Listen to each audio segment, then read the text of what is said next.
Done as well. Hortensio, have you told him of her faults? I know she be an irksome, brawling scold, but if that be all, masters, I see no harm. No, say'st me so, friend. What countryman? Born in Verona. Antonio's son.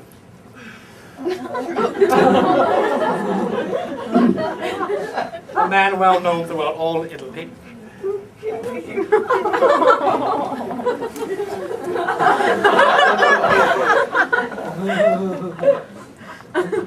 But will you woo this wildcat?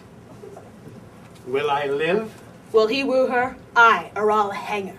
Why I came with that intent. Think a little din can daunt mine ears? Have I not in my time heard lions roar? Have I not heard the seas puffed up with winds, raged like an angry boar, shake with sweat? Have I not in battle heard loud alarms and neighing steeds and trumpets clang? And you tell me of a woman's tongue that gives not so great a blow as will a chestnut in a farmer's fire?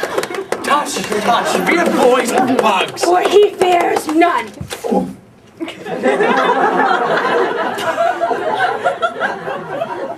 Hortensio, hark! This gentleman is happily arrived. My mind presumes, for his own good and ours. I promised we would be contributors and bear his charging of wooing whatsoever. And so we will, provided that he win her.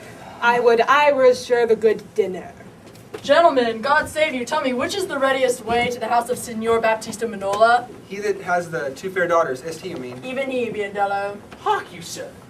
You mean not her? Perhaps him and her, sir, what have you to do? Not her that chides, sir. At any hand, I pray. I love no chider, sir. Biondello, let's away. Oh, begun, Trinius. Sir, a word ere you go. Are you a suitor to the maiden talk of? Yea or no? And if I be, sir, is it any offense? No. Without further wording, we'll get you hence. Softly! My masters.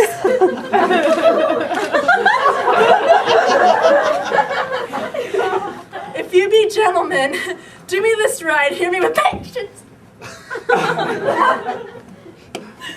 Baptista is a noble gentleman, to whom my father's not all unknown, and were his daughter Bianca fairer than she were, she may more suitors have, and me for one.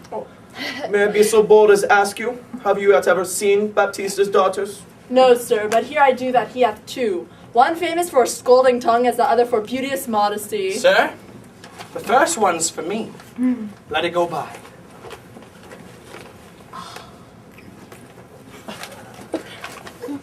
Yea, leave that labor to great Hercules.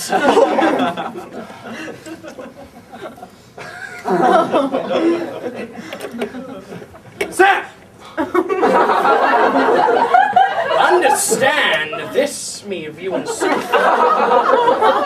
The younger daughter whom you hearken for is kept from all access of suitors, and will not be promised to any man until the elder sister first be wed. The younger is then free, and not before.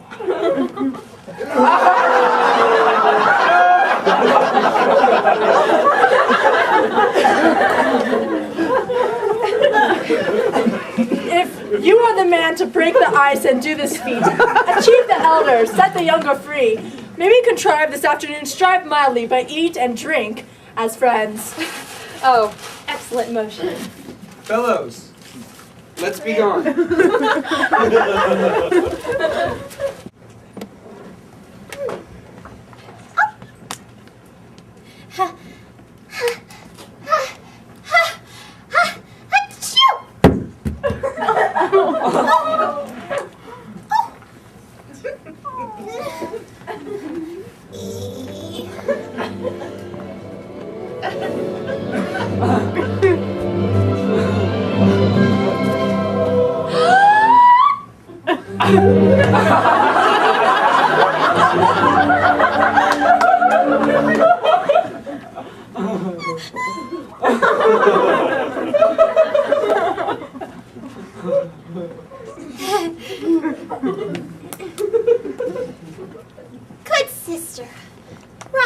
not nor wrong yourself to make a bondmaid and a slave of me.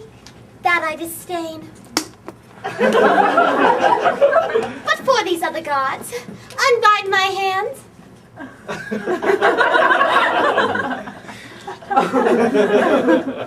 I'll pull them off myself for what you will me to do.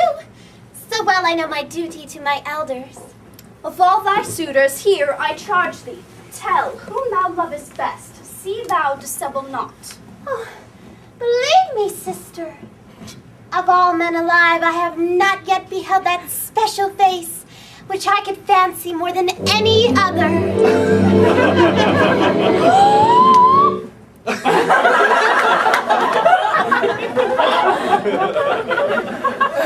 Minion, thou liest. Is not Hortensio? If you affect him, sister, here I swear, I'll plead for you myself, but you shall have him. Then belike you fancy riches more. You will have Sir Gremio to keep you fair? Oh, is it for him you do envy me so? Nay, then you jest. And well I have perceived you have but jested with me all this while. I pray thee, Sister Kate, unbind my hands. If that be jest, then all the rest was so.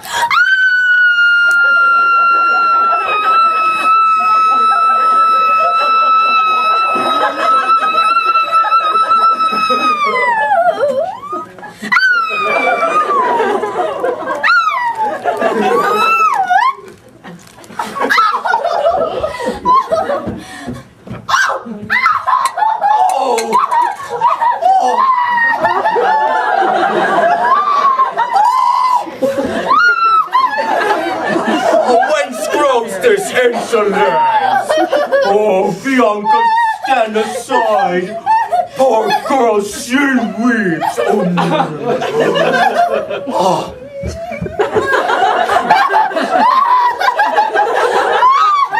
When did she cross thee with a bitter word? Oh.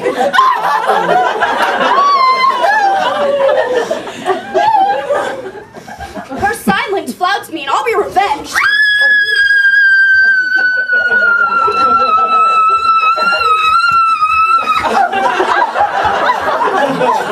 In my sight, Bianca, get thee in! Oh. What?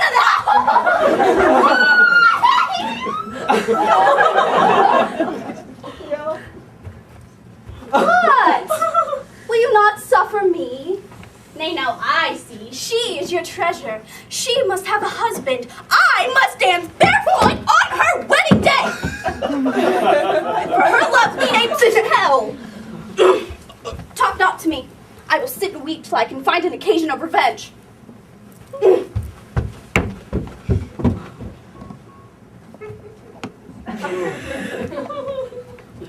Was ever gentleman thus grieved as I?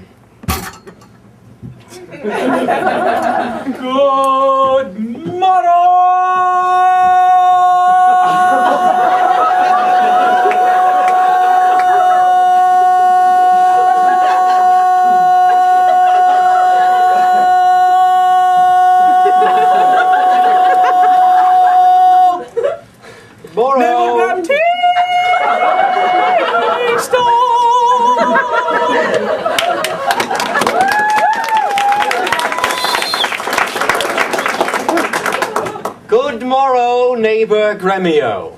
And you, good sir, pray, you're not a daughter called Katharina, fair and virtuous? I have a daughter, sir, called Katharina. I am a gentleman of Verona, sir. And that hearing of her wit and her affability and her bashful modesty